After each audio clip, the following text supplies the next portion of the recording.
Do you ever feel depleted of energy around particular people? In this video, I'm going to discuss what is often referred to as energy vampirism.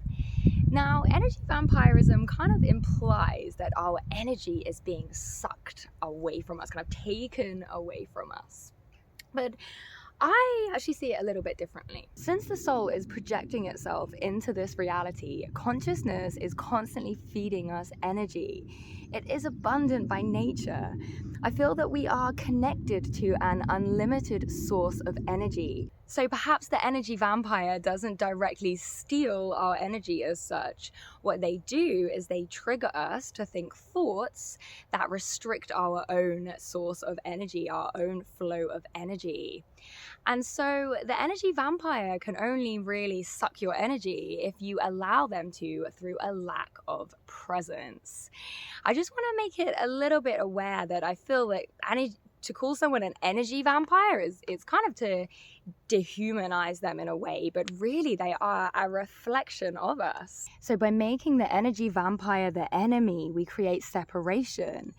And it's okay to remove yourself from their company if that's an option, but projecting hate and fear at them is not a conscious approach, in my opinion. We've got to see past their actions and past their words and see what is below, which is probably unconscious tactics that they've learned in order to protect themselves when they were younger.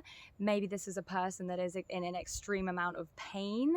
This is usually someone that is suffering. So in order to really kind of actually develop this empathy and compassion, and in order to really interact with the energy vampire from a heart-based perspective, is really handy to keep all of that in mind. Just punched a wasp by accident. I'm all like, yeah, be loving, be compassionate, and then I just punch a wasp. So anyway, I actually believe that many of us play out these kind of tiny energy manipulation tactics on a daily basis. And this is something that we've actually learned. So we may not call ourselves with, the loaded term of energy vampire, but we still may be actually playing out these energy manipulation tactics on a daily basis. So let me explain. So in the book, The Celestine Prophecy, James Redfield introduces the interesting and useful concept of control dramas. These are repetitive energy manipulation tactics that are actually ingrained patterns of behavior unconsciously used to control and gain energy from others in social situations. The book outlines 4 control dramas, and I'm going to go through them quickly now. So if you like, try to notice if any of them actually apply to you, to see whether you use this kind of energy manipulation tactic on a daily basis. So firstly is the poor me, or the victim. This is a way that people try to pull energy toward them through eliciting sympathy. They have the tendency to complain a lot and not be interested in solutions. Secondly, we've got aloof. This person often appears mysterious, detached, and rarely expresses themselves fully. They gain energy through providing hard-to-get and vague answers to questions. Next, we've got the intimidator. The intimidator uses force, loudness, unexpected outbursts, threats, or physical strength to elicit fear in the individual and control energy. Finally, we've got the interrogator. This person can deplete others of energy through questioning all activities and motivations. They look for ways to make others wrong, and they dwell on others' mistakes, and they may use gained information from them against them in the future. So the concept of control dramas actually comes from a fictional book. The Celestine Prophecy is a fictional book. However, I myself and many other people that I have encountered along the way have said that this teaching, if you will, is actually very applicable to our own lives. And the author explains that many of us have a specific control drama that is often a learned response to the control dramas that we observed or experienced during our upbringing in relation to our caregivers. Now, as with anything, becoming aware of a personal control drama is likely going to be the precursor for change. Now, another thing that I also want to mention is how we kind of have this tendency to match the vibration of the person that we are interacting with, and we get kind of sucked into the same energy as them.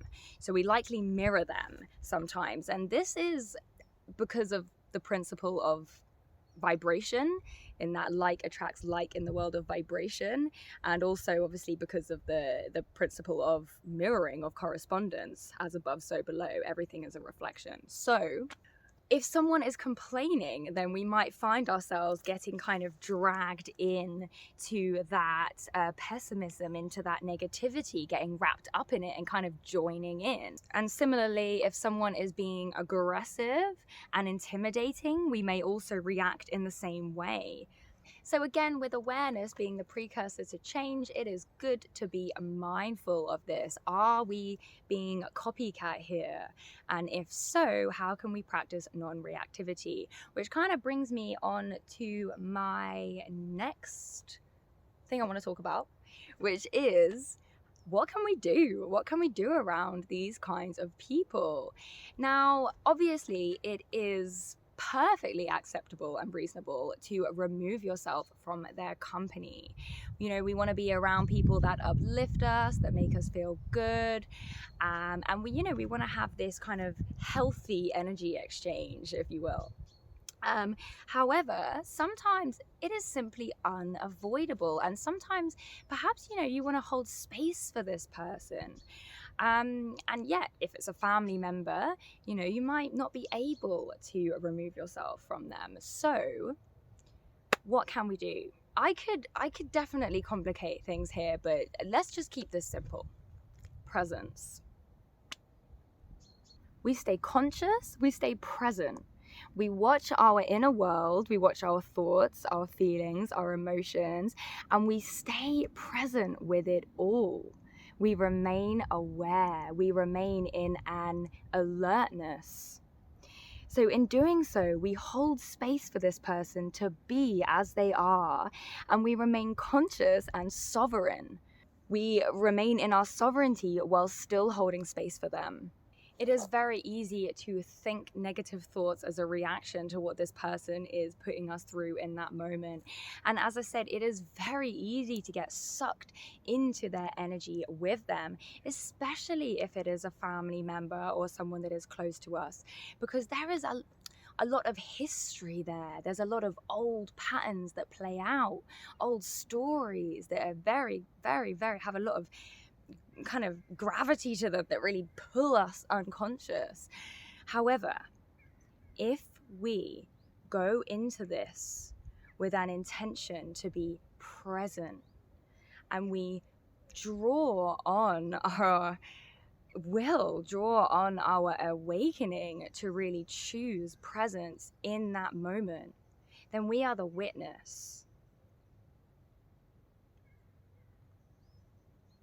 And in this position of presence and as the witness, we can be non-reactive.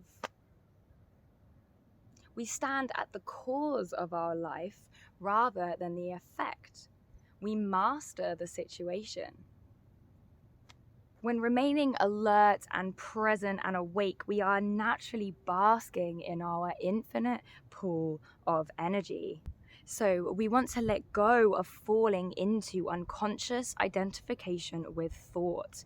We want to remain more still on the inside. When we are present, we cannot be drained of energy because we are dwelling in a much deeper sense of self, beyond the stories, beyond the ego.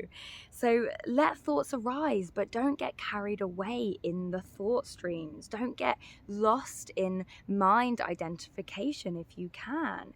And simply remain present. So if you have someone in your life that you would consider an energy vampire, or perhaps someone that is practicing one of these control dramas that were mentioned before, then this is a great opportunity to practice your practice. So be the witness, be present, watch your inner world, watch yourself go through this experience. Don't give yourself a hard time if you react. Just allow it to be a spiritual practice. And, importantly, allow any words to arise deep within you, from this place of presence. And then you're really kind of channeling through something that is can sometimes be quite magnificent, and can maybe even potentially help them. Sometimes through anchoring ourselves in this presence, we can actually even bring them to match where we are, to actually match this kind of this consciousness that we're abiding in. There are other methods and techniques that you could utilize. For example, visualizing a bubble of light around you. I'm just a big fan of visualization, so if you're into that, you could do that. But nevertheless, presence is key. And I know that this is difficult. This will challenge you. However, this is our awakening, this is a practice. And so these people, they come to test us. Nevertheless, I do not feel that you can block your infinite energy source when you are in the present moment. Because when you're in the present moment, you're dwelling in a higher consciousness. You are beyond the stories. You're beyond egoic identity. You're beyond the drama. And that is the power. That's the true power of presence, the true power of awareness. So thank you so much for watching this video. My name's Jasmine. If you like this kind of content, please like and subscribe. And I hope you like this beautiful field.